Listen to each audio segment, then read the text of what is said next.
Good morning, everybody. Thank you for joining us. Good morning. We'll get started here in a few minutes.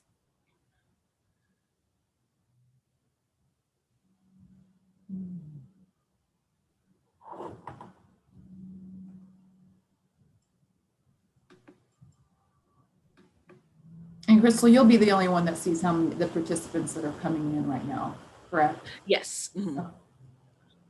Yeah. Y'all are at 52 right now. I know we have quite a few registers, so we'll give everybody a few minutes to get in. Great.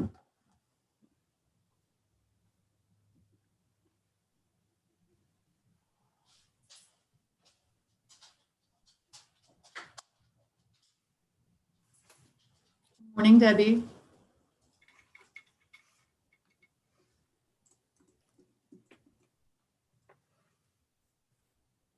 Oh, my Veronica, goodness. it's snowing here in San Angelo too. We had schools closed down, so. Wow. Yeah. And I was just in sunny LA yesterday, and it was a nice, like 75 degrees.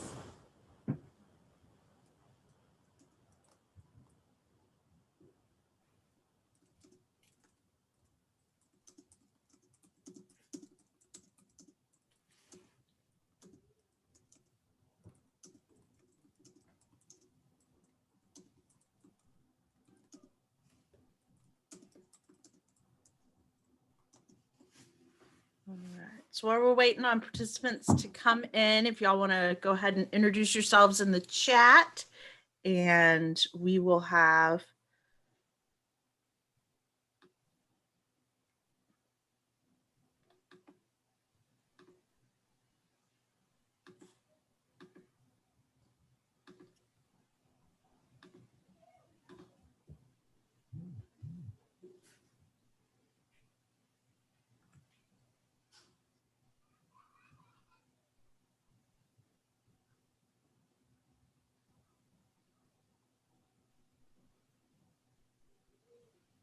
Looks like we have a good showing of people already, people from all over the state joining us.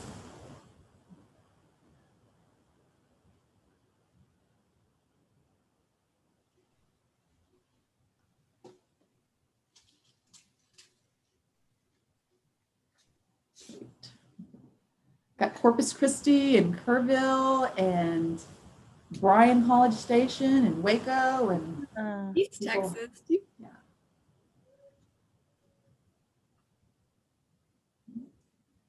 Lots of people from the Purple Door. Thanks for joining us. Dallas, New Friends, New Life. Great. Oh, wow. We have somebody from West Virginia. Thanks for joining us.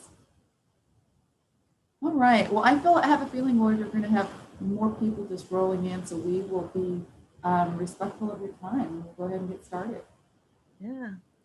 All right. Good morning, everybody. I hope it's a little warmer where you are than where I am at. I live in San Angelo. My name is Crystal Garcia. I'm the training coordinator here at TASA. Welcome to our last webinar for this month.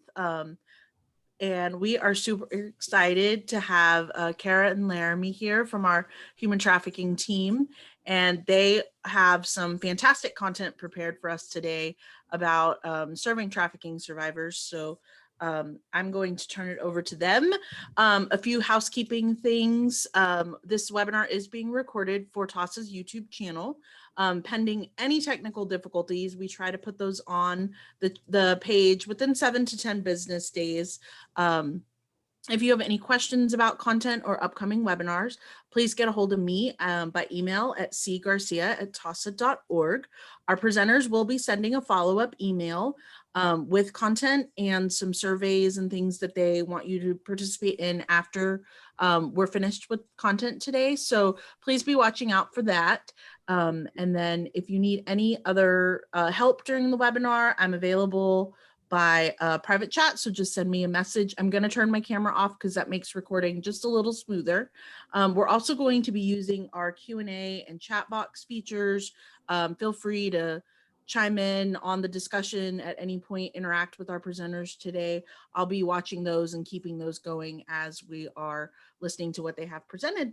So, all right, ladies, it's y'all's floor. Take it away. So. Thanks so much. Yeah, today we're going to be talking about how to best equip your agency to serve trafficking survivors. We all know that human trafficking is something that we are really working hard to raise awareness, and we know that it is a topic that many of you all are very familiar with and encounter survivors day to day. And we want to make sure that as TASA, we're supporting our stakeholders and those of you that are doing the work on the front line to best serve this complex and dynamic population. So today we will, let's make sure my little mouse thing is working. Was working. Let's see. Carrie, can you advance the slide? I can. Yeah. Here we go. Yeah, and and many of you are familiar with the work that we do here at TASA, and we are happy to have you on board. And if you have any questions about more details of the work that we do, we are happy to share that with you a little bit later. We will work to move through this kind of quickly because we do want to be mindful of your time. We also plan to do a follow-up to this webinar so we can go into more depth of how this actually impacts the work that you do with your programs and some specific policy and service recommendations. So yeah, we know that there is an intersection. We know that there is an intersection between human trafficking, domestic violence, and sexual assault. We're going to talk about what that actually looks like in the clients that you will serve. We're going to review some of the best practices and procedures when serving this population, and also discuss some of the barriers that come along. And we're going to introduce the governor's office model. They have been a huge leader, not only in the state, but in the nation, with the CSEY advocacy model and care coordination. We're going to bring their great work to the forefront and be able to talk about that in more detail towards the end of this training. Yeah. And Kara, I seem to have lost my ability. Yeah. Laramie, I think if you try hitting enter. Okay, let's see if that one works. Nope, that's okay. I got it. Keep going. So yeah, we have a polling question. So if you have the opportunity to type in and let us know what discipline you're coming from, are you a rape crisis center, are you a dual agency, are you law enforcement, please just take a moment to go ahead and enter that so we can see who we're communicating with today.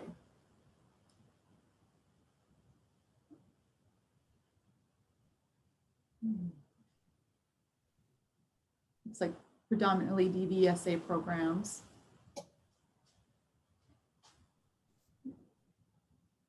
I'll give you just a moment longer to enter in that information.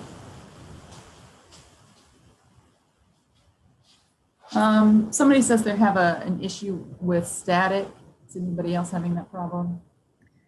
Yeah, Laramie, I think it's coming in from your mic, but it's something that we can work to correct for our second webinar. I don't know that we'll be able to address it. Yeah. So, okay. Well, it seems like it's okay for some people. Okay, we're going to go ahead and close the polling, but it looks like the majority of our participants are from DVSA programs, and with some law enforcement and other direct service providers. All right. Okay, we'll go to the next slide, please. Here we go.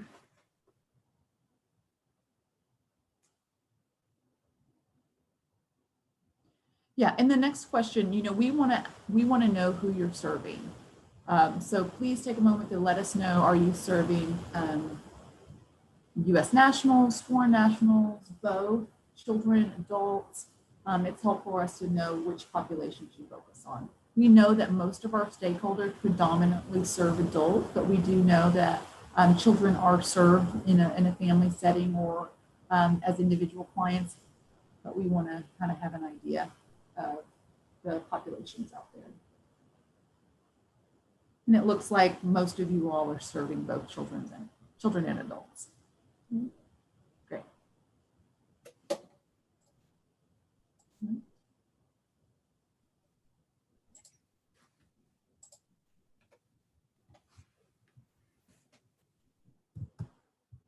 Okay, so think about the work you do. Who is most vulnerable to violence? And who is committing these acts of violence in the work that you all do? And I know that from my days of doing direct service, working in domestic violence shelters, working in rape crisis centers, working with law enforcement as a victims counselor, it seems like some people walked around with a target on their back, and having conversation with survivors, they say, what is it about me that makes these people choose me? And so we're going to talk about some of those vulnerabilities, and we're going to talk about the characteristics of the perpetrators of violence, and who we're seeing, and are they your typical abuser, survivor relationships, or are they a little bit different from what you typically serve in your shelters and in your organizations?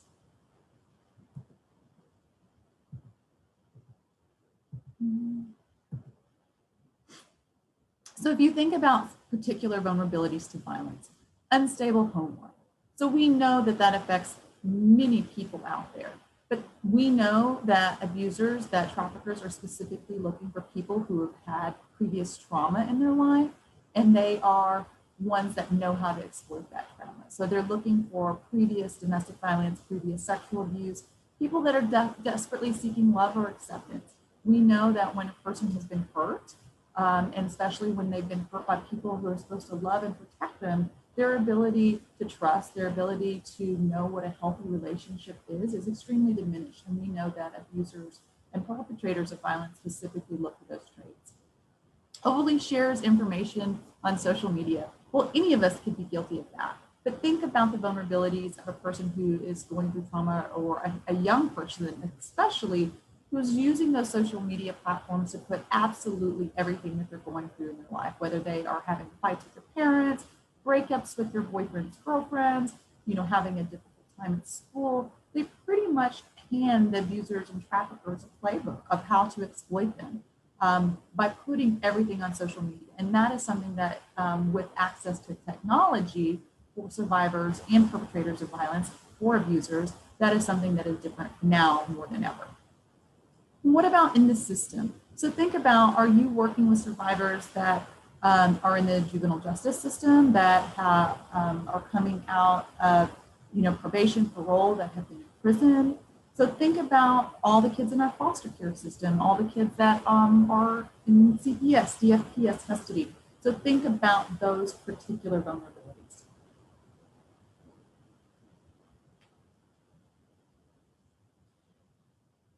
So when we talk about LGBTQIA, we know that there is even more vulnerability, not because of who they are as individuals, but because how society and family and friends and members of the community treat them. So 40% of homeless youth identify as queer. 46% of them ran away because of family rejection. They're 7.4 times more likely to experience acts of sexual violence than their heterosexual peers. And they're 3 to 7 times more likely to engage in survival sex to meet their basic needs. And this is really important. So think about, is your organization doing outreach to these particularly vulnerable communities? Do you have a partnership with a local LGBT organization in your community? Is there an LGBT support group in the schools?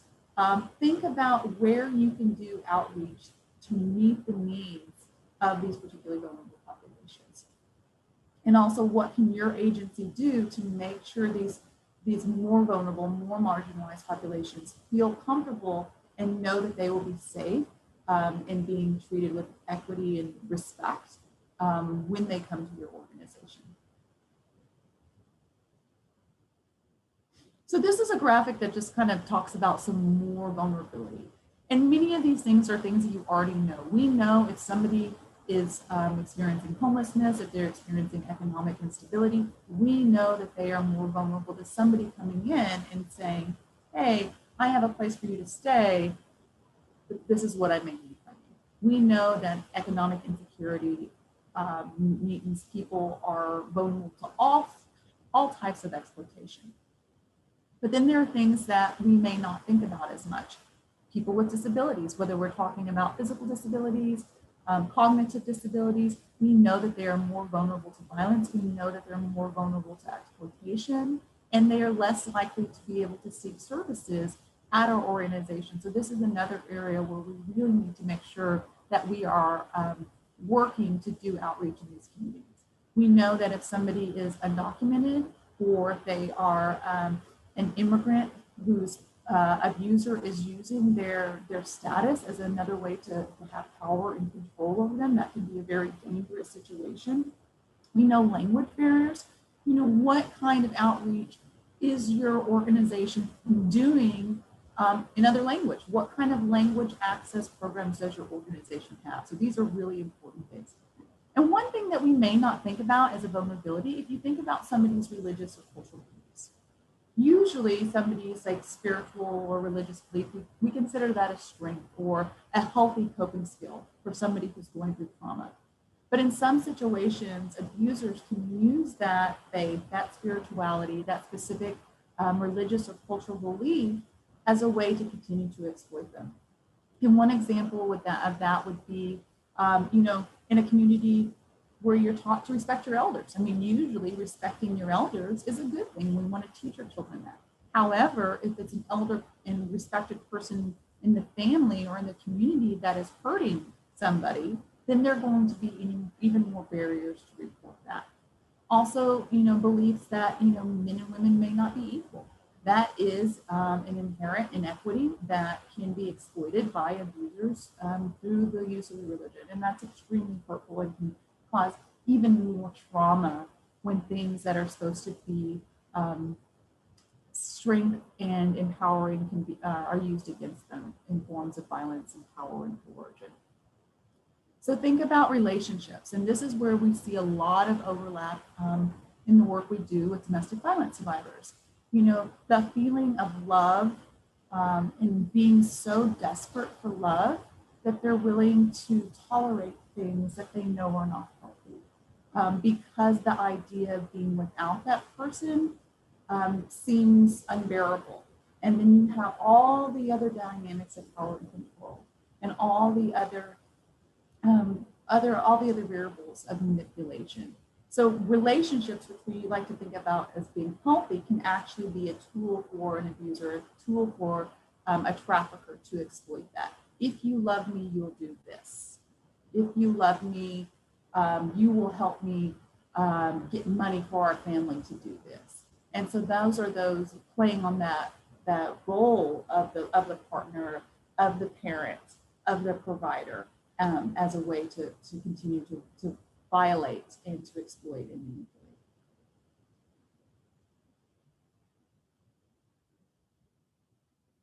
And so those of you doing DV work, you've seen the power and control wheel 100 times. But this power and control wheel has been specifically adapted for the dynamics of sex trafficking and labor trafficking. And then you see the heart of it is power and control. And you see all the different tactics, the intimidation, the emotional abuse, the isolation, the coercions, the threats. So you have all of those dynamics that you have in abusive relationships that you have in trafficking. But now there's money involved. Now there's a lot of money involved. We know that trafficking is one of the fastest growing Black market industries in the world. We know that pimp control trafficking, a lot of times these young people are forced to meet quotas of $500 to $1,000 a night. So you have all of those dynamics, all of the reasons why somebody would not leave an unhealthy and violent relationship. You have all of those, and you have money. And so you have those traffickers, those abusers that are willing to do everything in their power to keep them under control, but also continue to bring that money in and to be able to benefit from the exploitation in a financial way. And yes, and we will email you the entire PowerPoint so we can make all of these resources available and links to some more resources that we're going to go over towards the end of the presentation. Kara?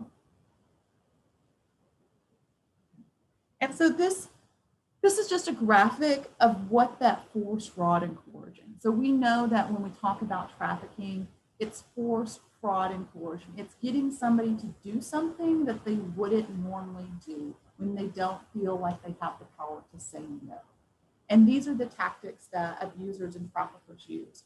And you can see, the extreme power, the extreme violence, the beating, the burning, the drug addiction. So think about drug addiction. Think about all of you who work with people who are dealing with substance abuse and how difficult that is and how you control somebody who's addicted. You know, you control what they're addicted to.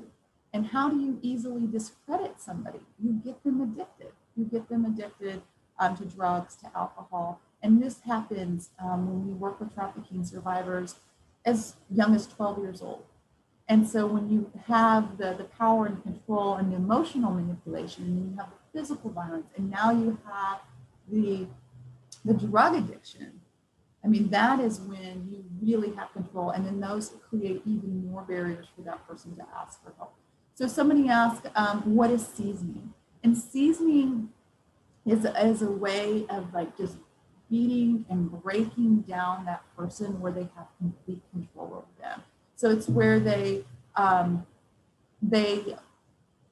have extreme violence, where the person, they beat them so much, they've hurt them so much physically and emotionally that now they know to never go against what that timber trafficker says. They know that they have been beaten and broken down. So to go against the trafficker's wishes or wants could mean not only more violence, more sexual violence, but could be even death. So the seasoning is breaking them down completely through violence and witnessing violence to other people, including people that they love, to get them to the point of complete compliance.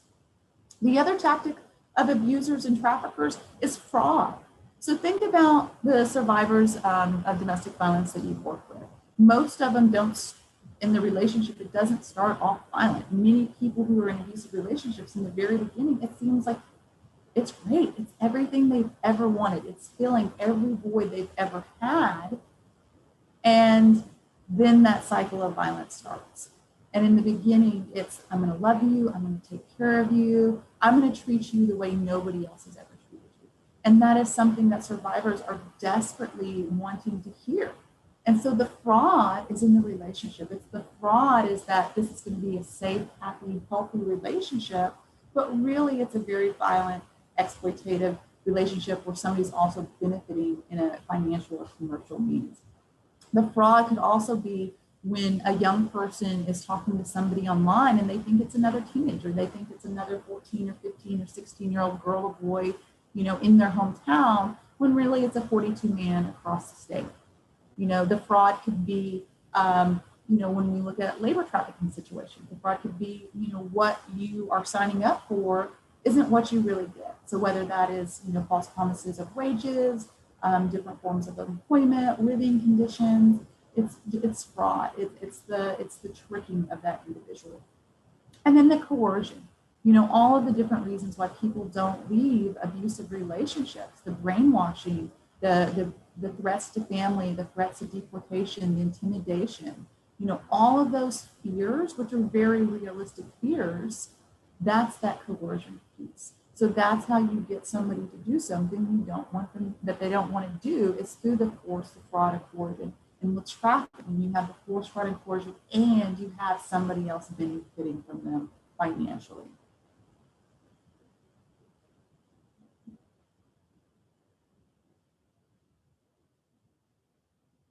So when we think about the intersections between human trafficking and domestic violence, we know survivors who have experienced violence and discrimination in their home countries because of who they are, because of their gender identity, because their sexual orientation, are more vulnerable to human trafficking. So not only are they more vulnerable to human trafficking in the country where they're from, but they're more vulnerable to trafficking here in the United States, here in Texas, because those same vulnerabilities exist here and those same barriers to receiving services. Traffickers also exploit the effects of trauma that the survivor or victims may have experienced in their home countries in abusive relationships. Once again, traffickers are looking for those vulnerabilities, financial insecurities, of experiencing previous violence, of desperation. They're looking for that in order to exploit for their own gain. And then the dynamics of sexual violence, you know, we know that traffickers and abusers use sexual violence as a tool, and we know that they prey on specifically vulnerable individuals, that not only are they more vulnerable to violence, but they have more barriers to receiving help. And this is particularly true with communities of color because of the institutional oppression, because of social injustice, because of all of those other barriers to receiving help.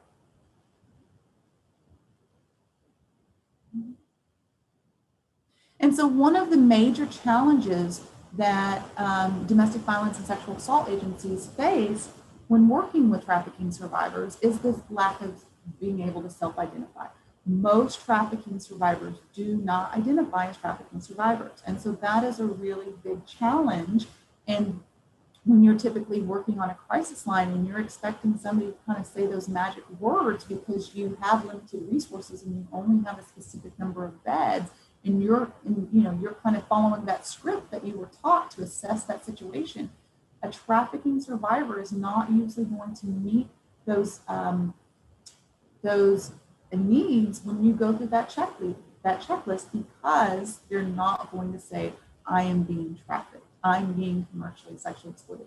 They may not even know that that's what's happening to them, let alone being in a position to be able to communicate that. So that's something we definitely have to work to overcome. Excuse me. Are there social and cultural stigmas attached to domestic violence, sexual assault, and trafficking? Absolutely. Abusers, traffickers know that, and survivors know that. What about sex work and survival sex? This is a big one. Think about all the shame a sexual assault survivor has. So whether we're talking about a child who's being molested or being assaulted by somebody that they love and know and trust, all that shame that that child carries with them, all that shame that that adult sexual assault survivor, all the blame that they have. So think about that, and then think about how we think about people who sell sex. And so you have the blame and the shame of sexual violence, and then you also have the shame of being thought of as a sex worker. So whether we're talking about children, teenagers, young people, adults, that's that complicated dynamic of trafficking that we don't see in domestic violence and sexual assault, that added layer of shame because they're told that that's all they're good for. Because they're told this is how society views you. And because of our own bias as service providers. So that's something we really have to take a close look at in order to truly serve this population. And so think about, what does a survivor-centered approach? So I know there's been lots of work in our movement, the anti-gender-based violence movement, to look at what is more survivor-centered, what is more trauma-informed, and how does that apply to trafficking survivors in the work that we do?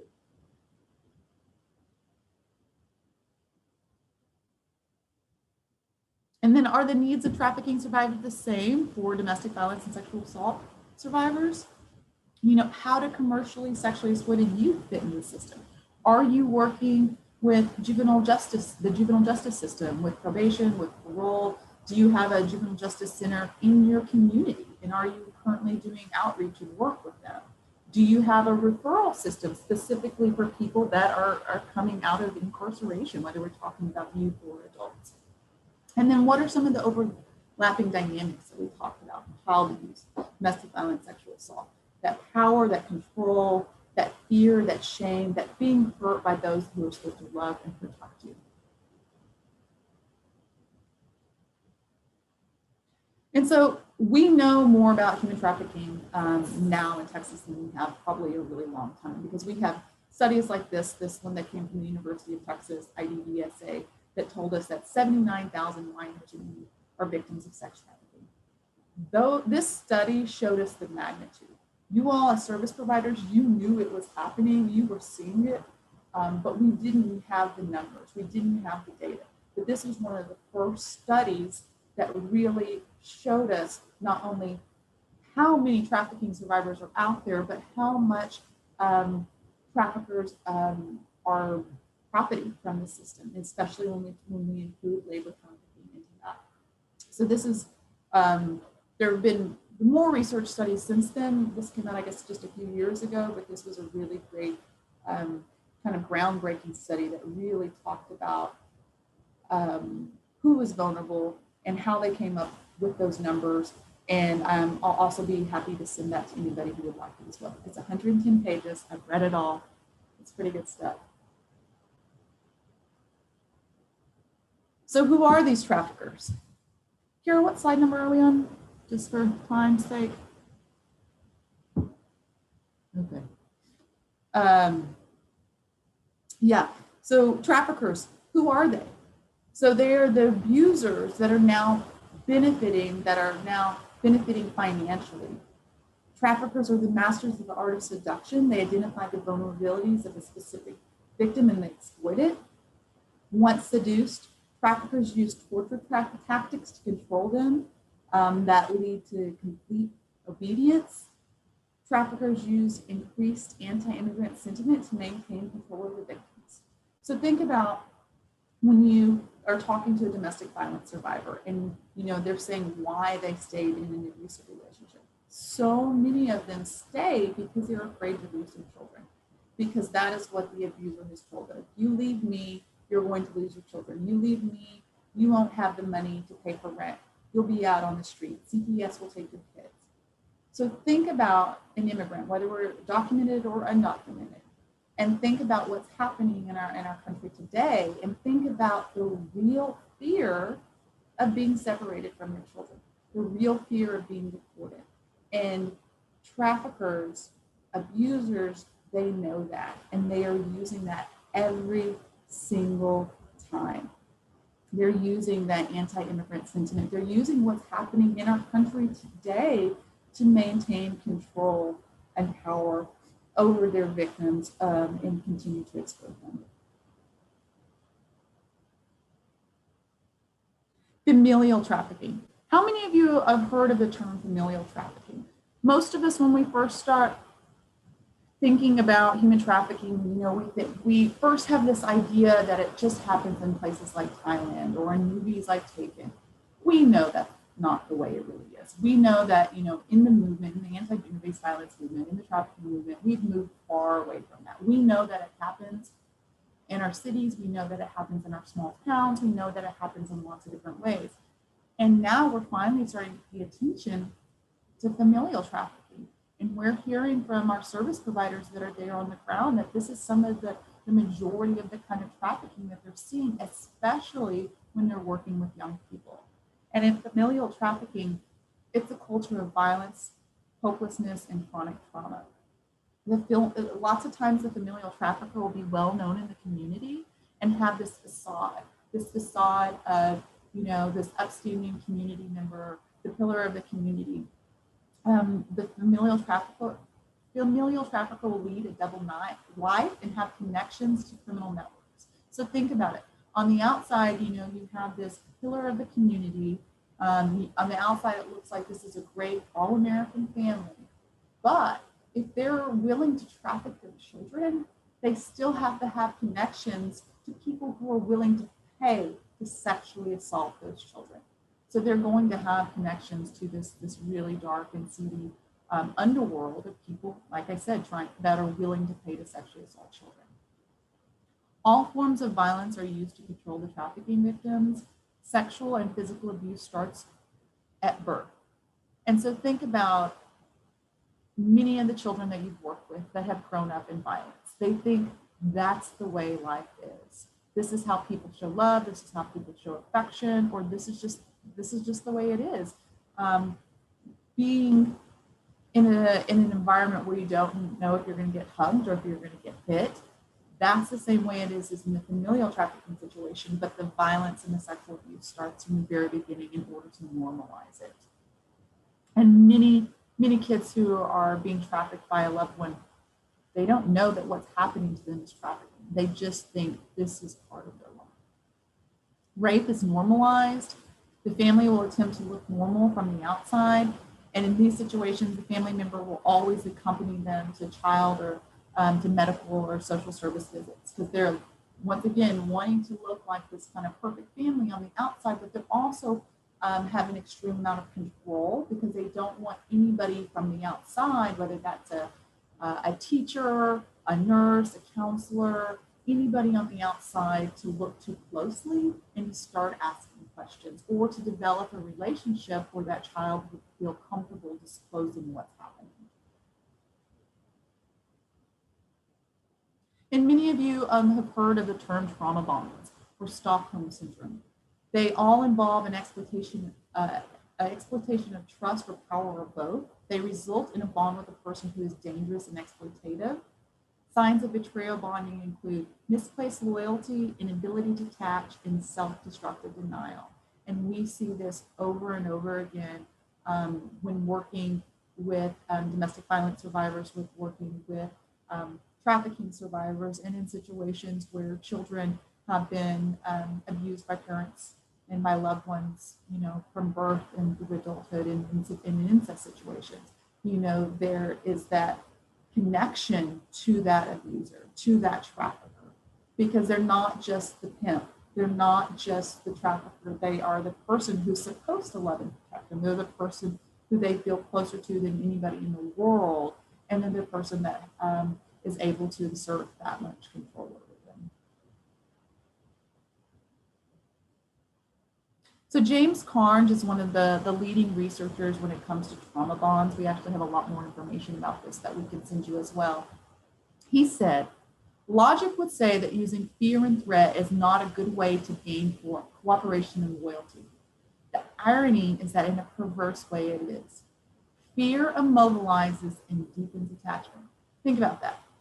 Fear immobilizes and deepens attachment. Think about think about people who, maybe law enforcement, people who have gone through really difficult things together.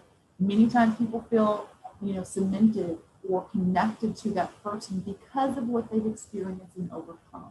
It's a similar situation when we think about traffickers and abusers, because, they've gone through thick and thin, and it's the intermittent kindness that is kind of peppered in with violence and abuse.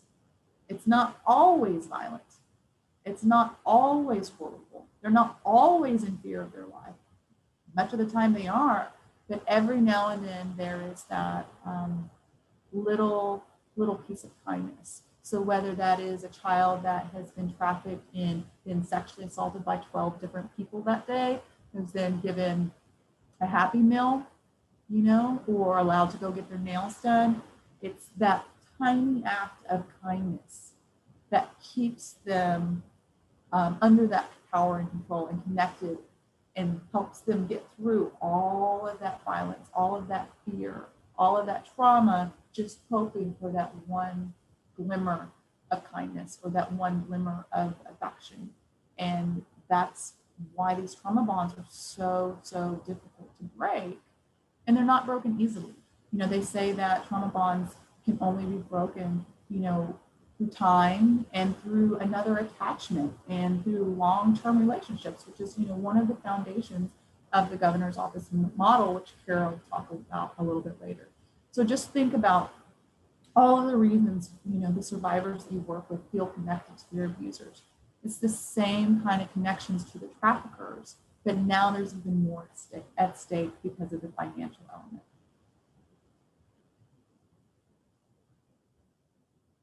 Kara, you want to take over from here? Sure. So many of you have worked in the field for a while, and you are already familiar with trafficking indicators, but I'm just going to kind of touch on a few. We're going to introduce a tool to you in a few moments that helps assess level of concern for trafficking, but here's just some things to be aware of. When you're looking for signs of trafficking, it's important that you do not isolate a single sign. A single indicator does not mean that trafficking is present, but that you look at the context, the whole, the situation that an individual is in to kind of build your suspicion and then appropriately report it or act. So some things that you want to be looking for are inconsistencies about where a person lives or lack of understanding about where they live, maybe not being allowed to speak for themselves, someone else is controlling or present, you have mental health concerns, there are chronic and frequent medical needs, signs of physical abuse and sexual assault, not being able to make eye contact, not free to come and go as they wish, maybe living in the same place where they work, not having access to their documents, and signs of branding, which is not always present, but sometimes present, sometimes gang affiliation, presence of multiple cell phones. Just some things to be aware of as you're engaging with this population.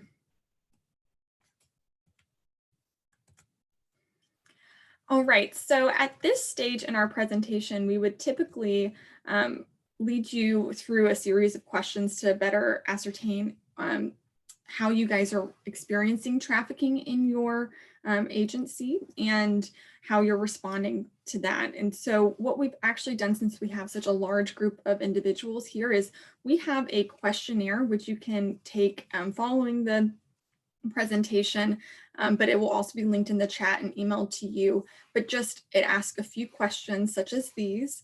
Are you trafficking survivors seeking services at your agency? Maybe you're on this call and you don't know if you've ever seen a trafficking survivor, or maybe you didn't think that you guys were seeing them. And some of the things Laramie has talked about has triggered some, belief that, oh, maybe we have, and we haven't provided any sort of separate or nuanced services. And do survivors have to self-identify for shelter services? Who do you serve? What percentage of clients are human trafficking survivors? These kinds of questions. And the reason that we're asking is because part of the work that Laramie and I do is to assess at the state level how are our stakeholders, domestic violence and sexual assault agencies and rape crisis centers, how you guys are seeing trafficking present, and then what your greatest needs are. So this is kind of a needs assessment. So I'm going to encourage you to follow that survey link after the presentation so that we can hear from you what you're experiencing. And these are some of the things that we will talk about. So the hope is following this presentation that we can have some technical assistance calls with you all one-on-one to talk about your agency and be able to talk about what frontline staff and program directors are experiencing and level of comfort in serving human trafficking survivors.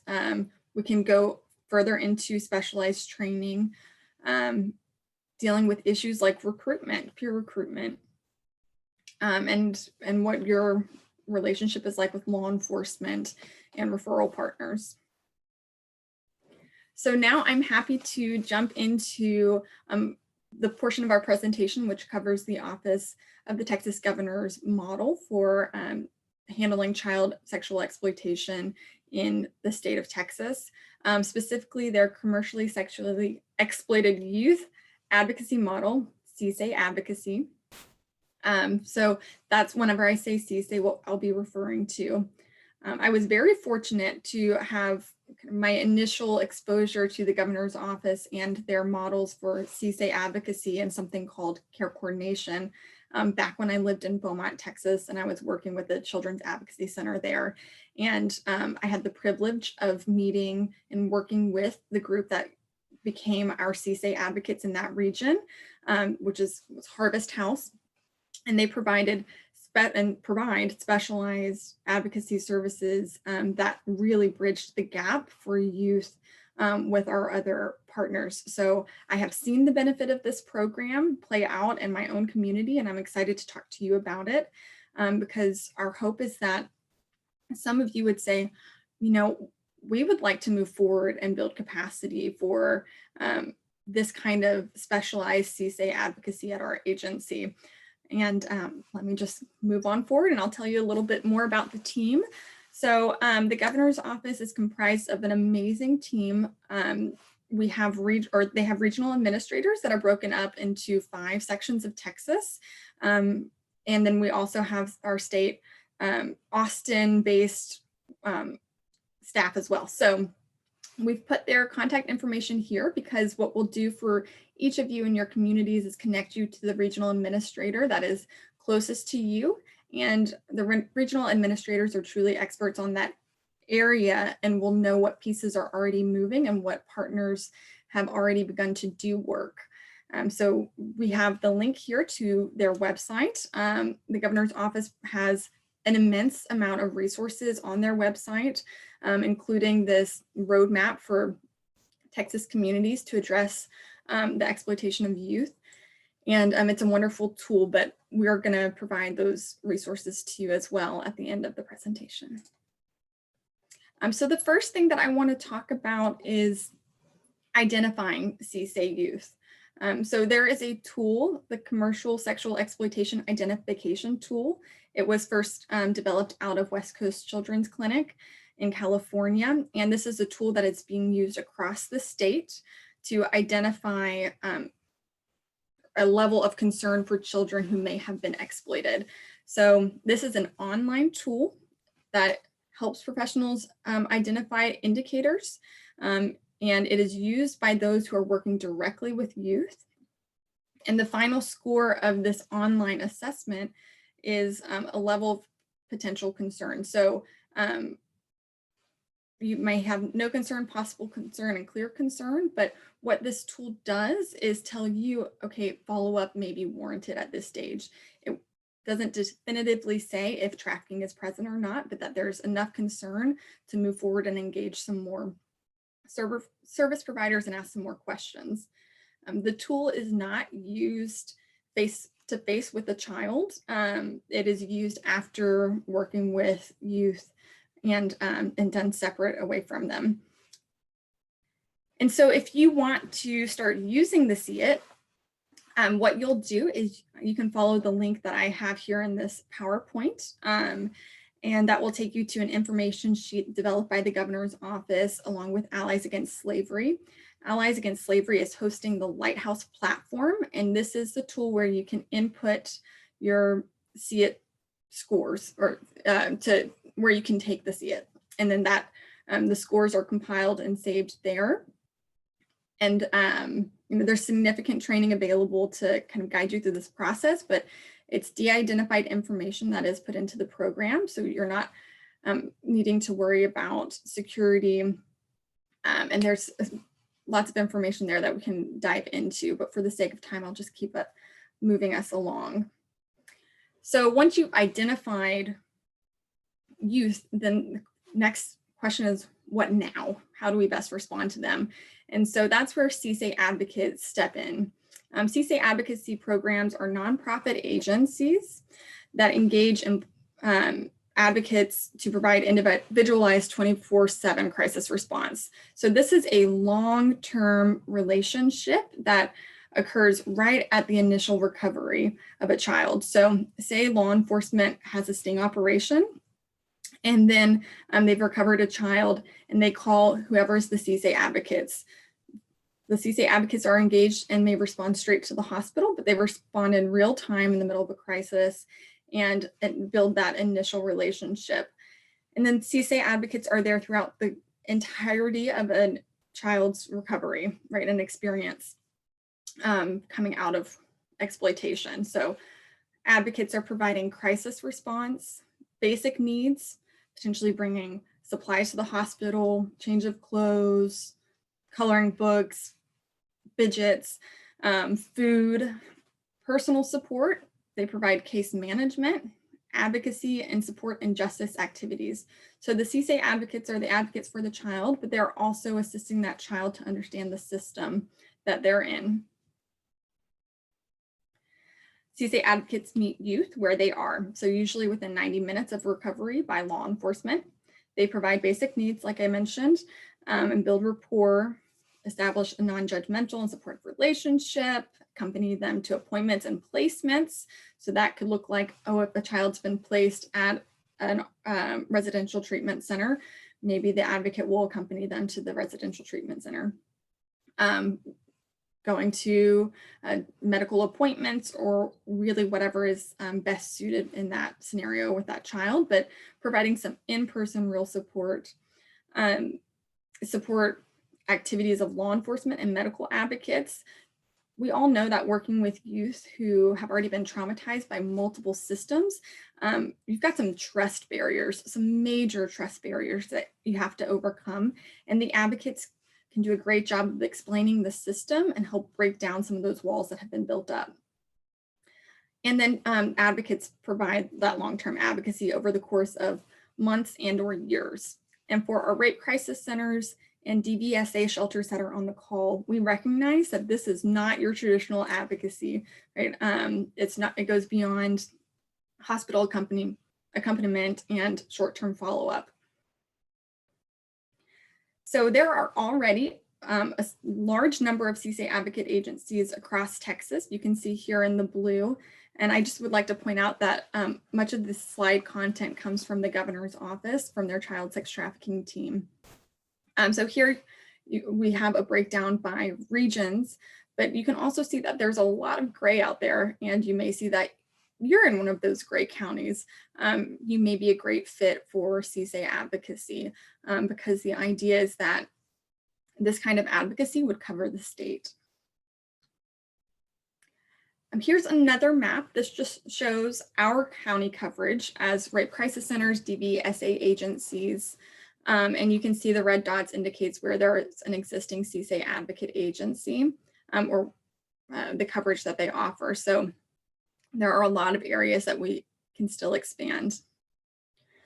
Just as a visual, CSEY advocates fill gaps across systems, right? So we know that at any given time, a child may have a different advocate or a different service provider as they move through multiple systems, right? They could have a law enforcement advocate, they could have a CASA, they could have like a sexual assault advocate, a hospital social worker, DFPS caseworker, a juvenile probation officer. They're encountering so many different people that all serve a very important role.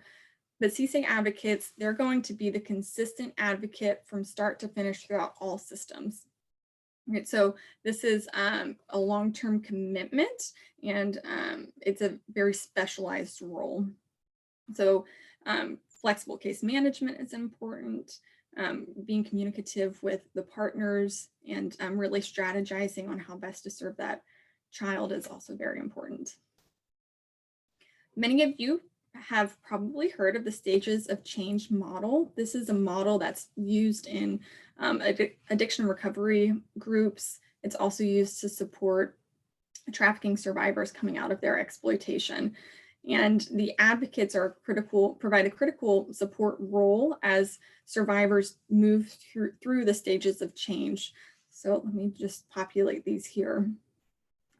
So in that pre-contemplation and contemplation stage, whenever a child may have just come out of trafficking, the advocate's role there is to build trust, to introduce alternative scenarios for life, for next choices, and they provide survivors with the tools that they need to start co-regulating, right? This minimizes things like running away, substance use, self-harm, crime, returning to harm, tools that are supportive for a survivor in those issue areas.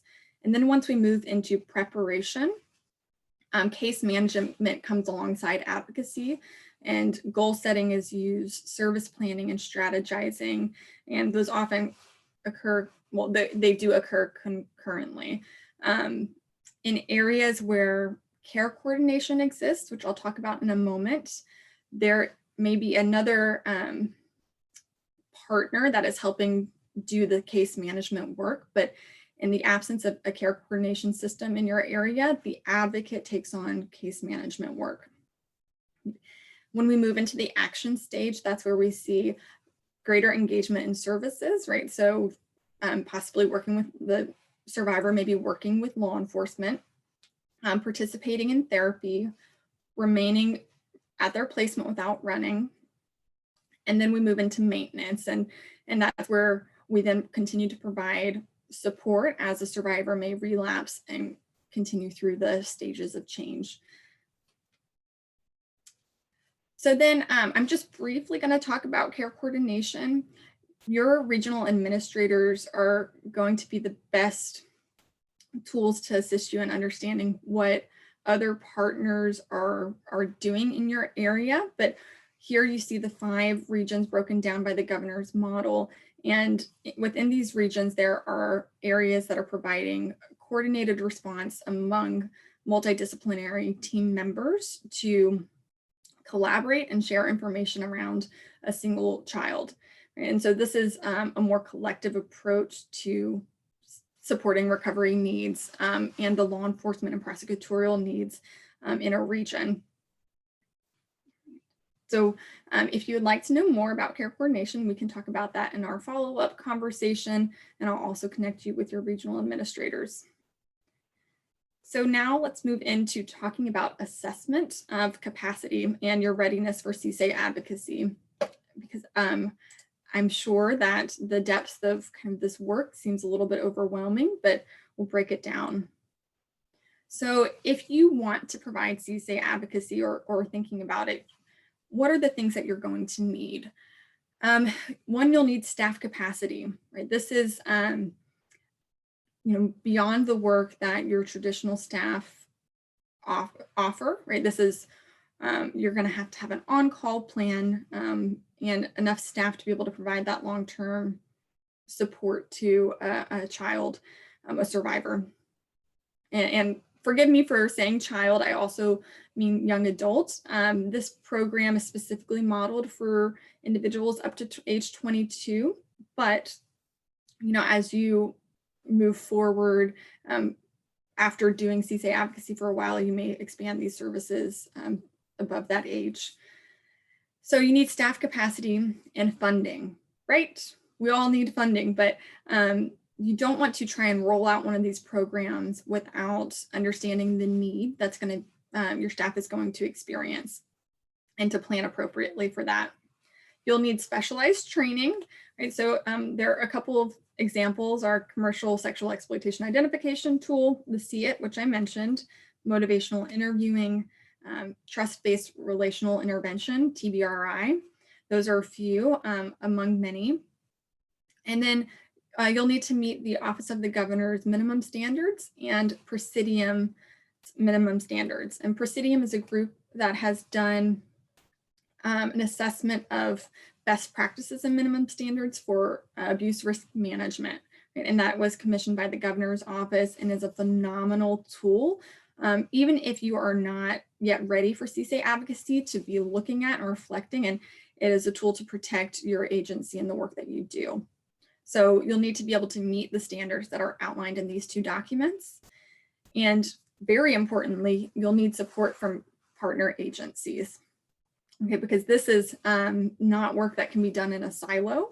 You're going to need to have a strong relationship with your medical providers, with your Children's Advocacy Center, law enforcement, juvenile probation, DFPS. So be working towards building those relationships. And then, okay, if you say, well, we are not ready for this yet, what can you do in the interim? So continue your normal services that you provide, right? Sexual assault, hospital accompaniment, crisis intervention, utilizing that referral network, maybe building out that referral network, your case management that you traditionally provide, and therapy. What I will suggest, if you want to start making strides towards CSEY advocacy or just more specialized response to human trafficking, you may consider extending the length of service provision. So maybe you only do follow-up with a client for 2 weeks to a month. Maybe extend that. Say, we're going to do follow-up for 3 months, or we're going to do follow-up for 6 months. And that way, do that kind of follow-up for those that you believe are trafficking victims. That way you're still providing that extra assistance and time that trafficking survivors need, but you're not overexerting the time and capacity of staff. And then how can you lay the groundwork for CSEY advocacy? So you say, okay, we're really not going to do this for some time, but we want to start building to that. Say we want, in 6 months, we want to take greater strides towards CSEY advocacy, or in a year, we want to roll out a program. What you can do in the meantime is take advantage of specialized training, Laramie and I are going to be routinely providing you guys with training opportunities. And don't let it stop at leadership level. Provide that for all of your staff, because you never know when a staff member may encounter a trafficking victim, and that information will be very helpful. Connect with your regional administrator from the governor's office. We have a tip sheet that I will attach in our follow-up email that was developed by TCFE and TASA, and I would suggest providing a copy of this tip sheet to every staff member at your agency. It's a quick glance, a summary of kind of response and human trafficking information. You want to be developing relationships with your partners, like I mentioned, the district attorney's office, CAC, juvenile probation, your SANES, law enforcement, and DFPS. And then begin screening clients for trafficking indicators and track that trafficking data. So you could use the CSE-IT. The CSE-IT is what's most widely being used in the state, and I do highly recommend it as a CSE-IT user myself. It's a fast tool, and it gives you a tool to be able to communicate with other partners in the same language, you know? So if you say, oh, I had a child score a 19, and your DFPS partner knows exactly what you're talking about, you're speaking the same language. Work towards those Presidium minimum standards. As I said, there are a phenomenal set of resources there that would be beneficial even without doing CSEY advocacy right away. And you want to develop a funding strategy, right? Like, how are you going to sustain the program long term? And we're happy to support you in all of these stages and provide as much feedback and advice and guidance through the process as possible. All right, Laramie. So what I think we'll do here is move into some practice scenarios that we've talked about. So these are scenarios that Laramie and I have written, and we're going to take the opportunity to ask some questions and get some response. Yeah, and so these scenarios are just kind of get us to be thinking about what is it like for agencies to encounter trafficking survivors, what do they usually look like? So think about, is this a trafficking or commercially sexually exploited situation? What are the immediate needs of the trafficking survivor and their family? What are some of the long-term needs? What resources can your agency provide? And how would a CSEY advocate be involved in that particular scenario? All right. Jennifer is 12 years old and goes to the hospital for a chronic urinary tract infection. You find out that Jennifer, her mother, and 2 younger sisters recently moved in with a neighbor after being evicted. Jennifer's mother insists on answering all the questions and does not like talking about the man that they live with. How do you find out more about this situation? So take just a moment to review the scenario and to look at those questions that we asked. And then also, if you would like to respond, raise your hand or put in the chat box, and Crystal can unmute you so we can try to have a more interactive conversation, because we definitely want to hear from you all and hear from some of the experiences that you have in the field.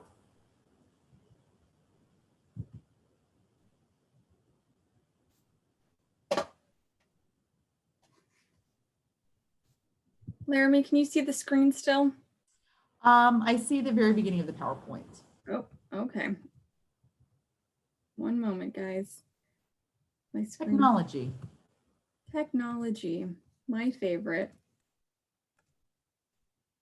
Luckily, she's good at it. Yep, there we go.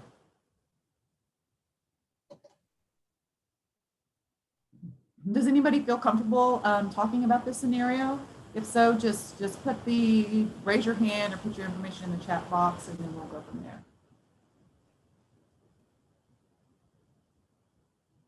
And then this is the third scenario. Oh, sorry, guys.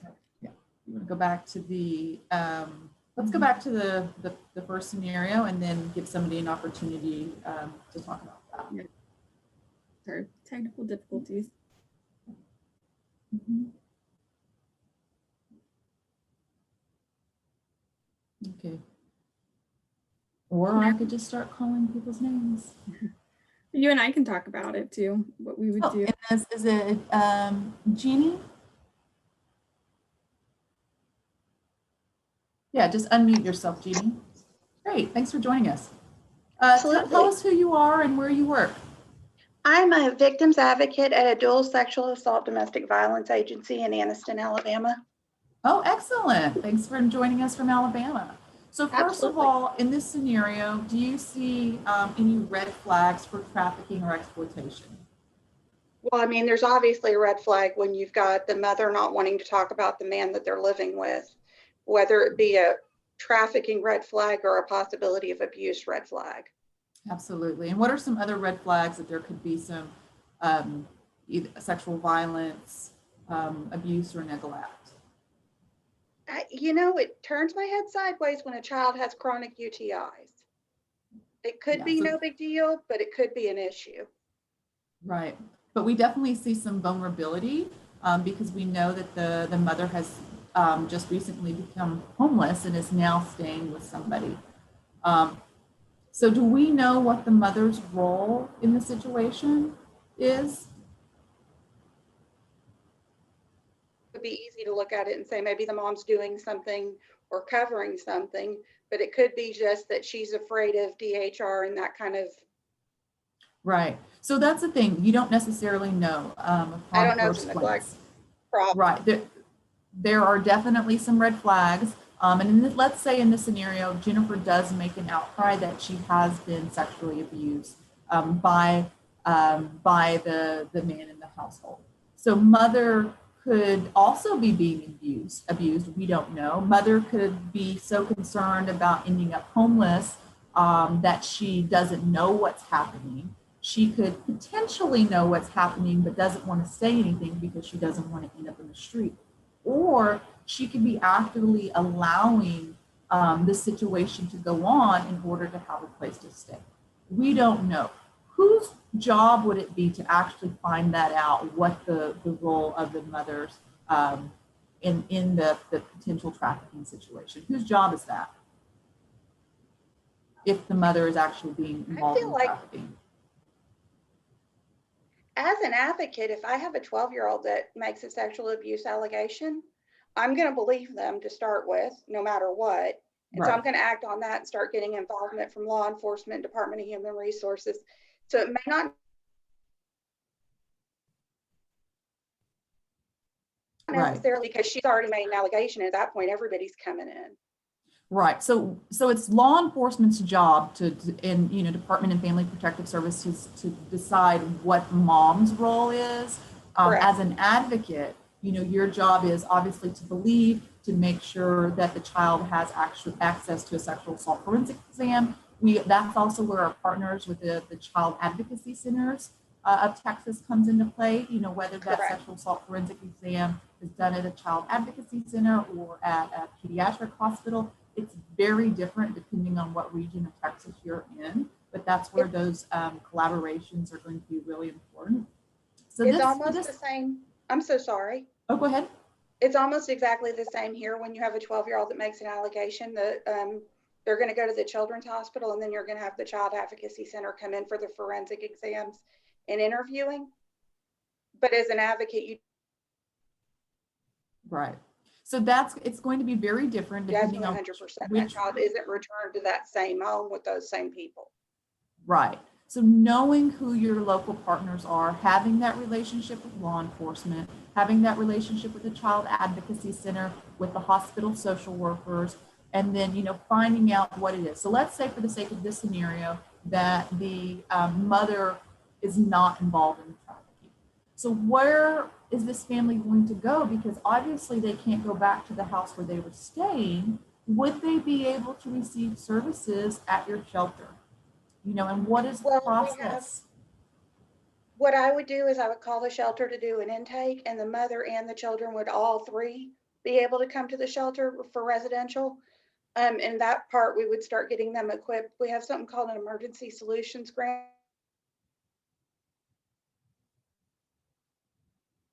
that does apartment-like situation and making sure they had all their resources. So we would Right. remove the barrier of her being financially dependent on the abuser as quickly as we possibly could. Absolutely. And so what are some other long-term resources? So immediately, there's going to have her medical needs met. If they're the sexual assault forensic exam, having immediate shelter, but what kind of long-term needs is this family going to have? Well, I'm going to want to coordinate crime victims compensation with the mother and the children so that therapy is an option for them no matter where they get it from. I'm going to want to get the mother in for secondary victimization therapy here with our center. I'm going to want to make sure that the child's followed up with by whatever agency is handling that to make sure they get into the Child Advocacy Center and get all the sessions they need. Then I'm going to need to follow up with the parent to make sure that transportation doesn't become an issue in any of that. Because we're Absolutely. really rural. Right.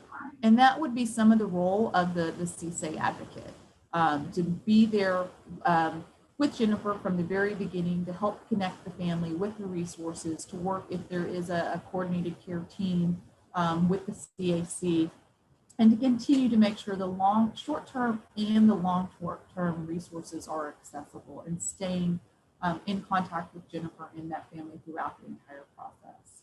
And then other things to consider, what if there was a language barrier? What kind of language access programs do you have? Do you have somebody that is knowledgeable about T&U visas, that are available through the Trafficking Victims Protection Act? If there are issues with immigration and other legal resources that are needed by the family. So just knowing what those resources are and who those community partners ahead of time, what those resources are and who those partners are that are going to come to the table, having those relationships and having those connections and that collaborative relationship ahead of time is going to make things a lot easier. Kara, you want to do the next scenario? Sure. All right, skipping 2, going straight to 3. So Amy comes to an appointment with her counselor where she talks about her relationship with her past boyfriend. They have a 5-year relationship, and she talks about how the first year and a half, he was the perfect partner. He became emotionally and physically abusive after that time and started controlling most of her movements. After another year, he started bringing his friends to their house and forcing her to have sex with them using threats and coercive tactics. She recently found out that he was profiting from these encounters to buy drugs. Amy originally came to your agency for domestic violence and has never mentioned anything about trafficking. So if we have anyone who would like to contribute, please raise your hand. I'm going to just flip back to those initial questions that we had. So is there trafficking or commercial sexual exploitation? What are the immediate needs of the survivor? What are the long-term needs? What resources does your agency provide? And how would the CSEY advocate be involved? Give it a few moments.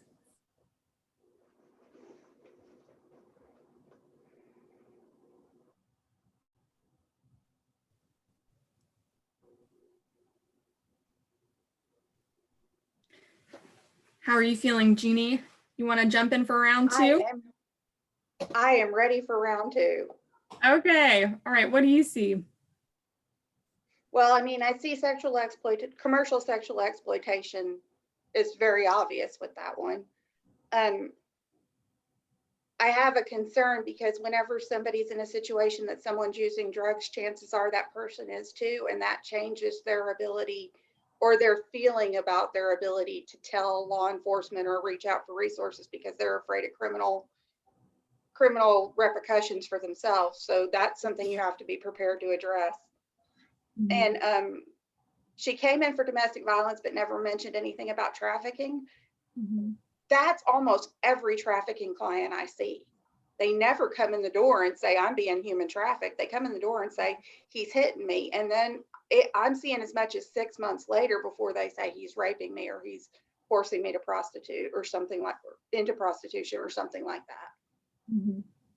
Right. Right. So it's about building that initial relationship to It's then make an environment where that survivor feels comfortable to confide, some other issues around their exploitation. And sure. then I'm go sorry. ahead. I'm sorry. My ADD medicine's wearing off a little bit.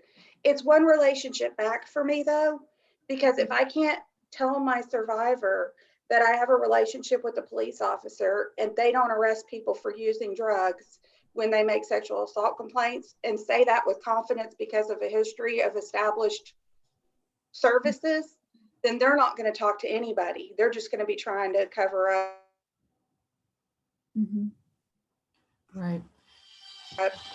to say, they're not going to, even if you have a warrant, they're not picking you up for drug use or a drug warrant. Mm-hmm. Right. And I think that's really important depending on the region and When you're depending on the relationship, and also some other factors, in the survivor's life, whether they're documented or undocumented, or whether they've had past trauma dealing with criminal justice or law enforcement. And there's a big difference between dealing said with other factors in their life and then it cut off.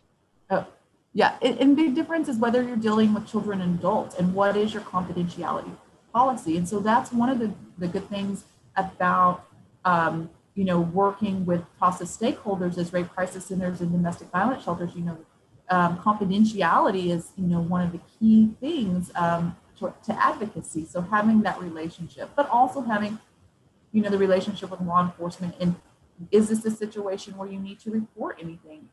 Or is this a situation where you have enough knowledge of the system to be able to, as an advocate, say, hey, if you choose to report, these are some of the things that could happen, and be coming from a position of knowledge to be able to share that information and empower that individual to make that decision for themselves based on who they are and what they feel is best for them. And like I said, it's going to be a big difference between mandatory reporting when we talk about children and when we talk about adults. And we also, when we talk about, collecting this information, and, whether it's through the Lighthouse database or through a CSEY-IT screening tool, if we're specifically talking about youth.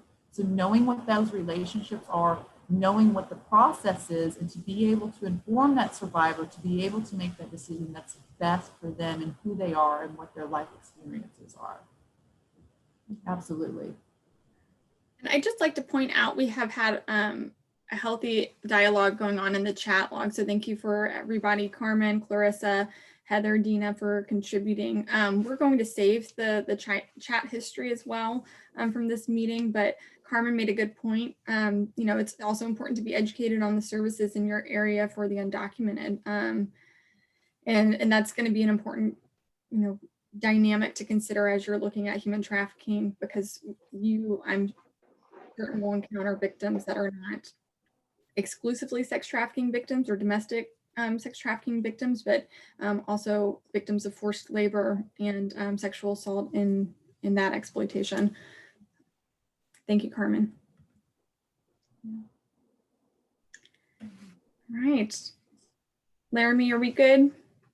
Yeah, I think we're good. And these scenarios are just kind of to get our brain thinking, and and I'm sure as we've read these or we've talked about these, you're thinking, oh, that reminds me of a case that we had at our agency, at our shelter, and oh, it sounds like we handled that the right way, or maybe next time we can try a different approach. So yeah, these scenarios are just a way to kind of think about what it actually could look like for your agency and for different kinds of survivors. Yeah. So I'm just going to briefly talk about resources, and then we'll open up to a Q&A section.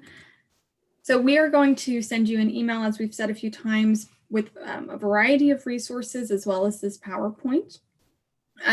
One of the things that I want to mention will be accompanying that email is the OOG's funding announcement for residential and community-based services for victims of the commercial sexual exploitation of youth. Right, so this is a funding opportunity that groups looking to provide CSEY advocacy can explore. I would read that announcement in detail. There are several precursors, things that need to be in place before being granted an award like this, the support of your community stakeholders, your other law enforcement, district attorney's office, CAC, your other partners, and for that support to be memorialized in letters, and then a robust strategy of meeting the minimum standards or ability to meet the minimum standards outlined by the governor's office and Presidium. All right. So look forward to that email coming to you guys soon. We have a list of resources here that you'll be able to access later on. And as well, some of the hotline resources as well. Oh, I see some. Yes, we will definitely keep you abreast of any updates to webinars or upcoming webinars. So this is part one of what we're hoping is a two-part, maybe more webinar series, where we will go further in depth into the CSEY advocacy model and application. We'd like to bring in some partners who are already doing CSEY advocacy that are domestic violence or sexual assault shelters already. So yes, we'll be happy to do that. And then we can move into the question stage. Let's see. If you have a question, please raise your hand and Crystal will unmute you, or you can type it in the Q&A section.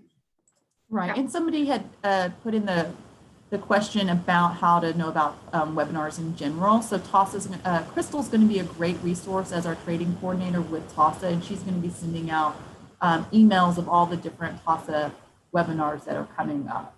So if you haven't connected with her, she's going to be a good resource.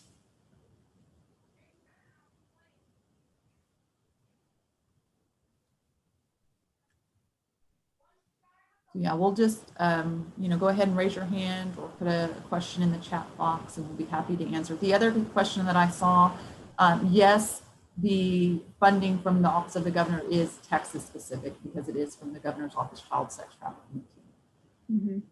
Mm-hmm. The other thing as far as funding in general, BOCA or VAWA is also usually a good funding source for human trafficking. We know that many of our stakeholders receive funding through Health and Human Services in Texas. And so that's also where a lot of their minimum standards and requirements are coming from, especially if they operate domestic violence or sexual assault shelter. So that is also a good resource. And we do have connections with the human trafficking staff with Health and Human Services. So you can put your contact.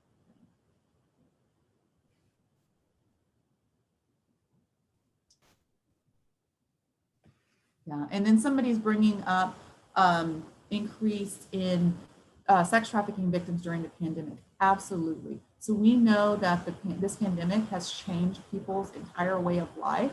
We know that many people are even more financially vulnerable because they have lost jobs. They may have lost houses, being evicted. We know that children are spending more time alone or more time, unsupervised on the internet through school or just trying to kill time.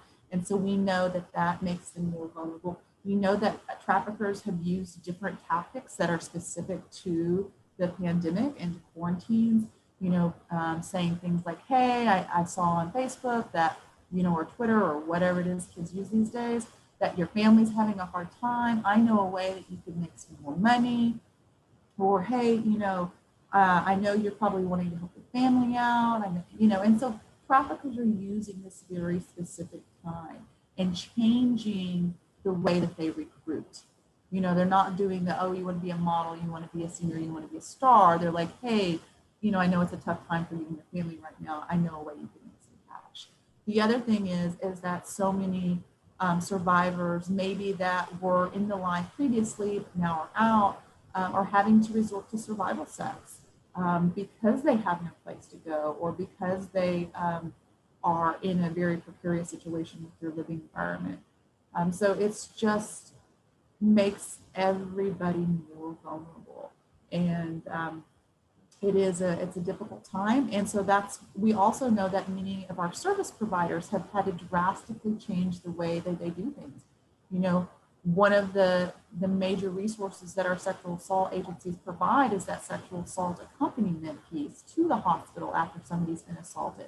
And in some situations, people weren't able to do that because of COVID and because of the risk factors. We know that our current CSEY advocate agencies have had to change the way that they do things. That whether that was meeting the person one time or just having to continue their visits virtually, on the phone, we know that our service agencies out there are really working hard to adapt to meet the extra demand and to meet the needs of survivors. So that has been a constant from what we've heard from those of you that are on the ground, what we've heard from our survivor leaders, which I don't think we had an opportunity to talk about how important empowering survivors to leadership positions, not only as like experts, in their own life and experts in the field of trafficking, but also knowledge, when it comes to best practices as advocates and as, people in the anti-gender-based violence movement, what an important voice that they had and making sure that they had a seat at the table in a meaningful capacity. And so some of the things that they're saying is, about the increased vulnerability, the different tactics of abusers and traffickers, and then also how flexible and how much they are having to adapt to be able to continue to provide services to trafficking survivors. And then Crystal, go ahead. Oh, I was just going to say, we'll be able to answer the question about the recording. I believe, Crystal, this is the link for our recorded webinars. Is that correct?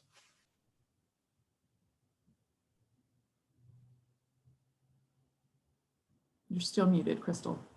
Sorry, y'all, I'm talking to y'all on mute. Yes, I put links up there to the survey that y'all mentioned, as well as the YouTube channel. Mm-hmm. And I forgot to mention, but by completing the survey, you enter to win an iPad for your organization, right? So you need to have that survey completed by Monday, November 2nd, and then we will have the drawing on Friday, November 6th. So, right. So that's a, in incentive one, we need the information, we need the data to be able to best serve your organizations and your agencies. But also, who doesn't own an iPad or their agency to continue to do the work? So please do get those to us. And November 2nd. November 3rd is another very important day, but November 2nd is the day that we would like you to have yours. Mm-hmm. And our information is here on this slide. Please reach out. You'll be hearing from us via email as well. We really appreciate you guys taking the time out of your mornings to hear about this, to talk about intersections and hear about the CSEY advocate model. We are excited to talk with you more about that moving forward. Yeah. Thank you all so much for the work you do and for being those people on the ground serving survivors every single day. We appreciate it. Absolutely. Okay, thank you both, Laramie and Kara, for being with us today. There's lots of links in the chat box, so I'm going to leave that open for a little bit as we end this webinar. That way everybody can get what they need. If you are interested in signing up and hearing more about TASA's webinar series, we send that email at the beginning of each month. That comes from our membership liaison. So if you will visit the TASA webpage and fill out the form at the contact us part of our website, we can get you on that email list. TASA members get first access to webinar sign up, as well as access to the Facebook page where we put details and registration links. So please take advantage of those. If you need any help with webinars, future or past, please get a hold of me, cgarcia@tasa.org. Thank you, everybody, for being with us today. So. Bye, everybody. Thanks. Bye.